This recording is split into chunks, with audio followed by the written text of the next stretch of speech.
Good afternoon, this is Dan Howe, PTI Securities and Futures, coming to you for Tuesday's August 30th daily wrap-up.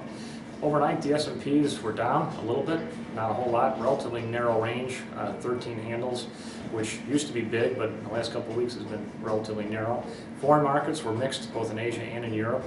Before the opening, we had the Case-Shiller Home Price Index came in just slightly better. But the consumer confidence number was awful today.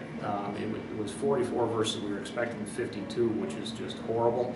The S&P sold off probably 6 or 7 more points immediately, so they were down 10 or 11 at one point. But at that point, there was really no looking back until about 10 minutes before the close. We gradually went up pretty much the whole day.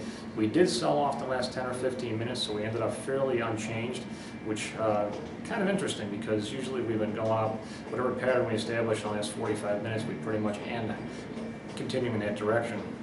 Today we did not do that. The only earnings news today was Dollar General, which came in a little bit better than expected. However, it's one of those stocks that we're not exactly sure if those guys doing good is good for the economy, because a lot of people are stepping down probably below Walmart to go to a cheaper store called Dollar General. The SPX closed at 12.12 today, up only 2. The Dow closed up 20 at 11,559. The NASDAQ closed up 14. The 10-year note closed at 2.19. Lost a little bit of yield. Hey, the bonds were very well bid the entire day.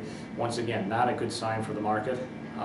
And also gold closed up $48. Gold's starting to get its luster back, closing today $18.40. The dollar was a little bit stronger today as well. Coming up tomorrow, we have Chicago Purchasing Manager Index, which we'll be watching pretty closely. We also have factory orders coming up tomorrow. The big number of the week, though, is Friday's employment report. I think there's going to be an awful lot of pressure on the jobs number because it is the topic. Number one, it's been the big issue for several months, but we also have the big speech next month of trying to do something about the employment number. So how bad this one is going to be very interesting on Friday. This has been Dan Howe, PTI Securities and Futures.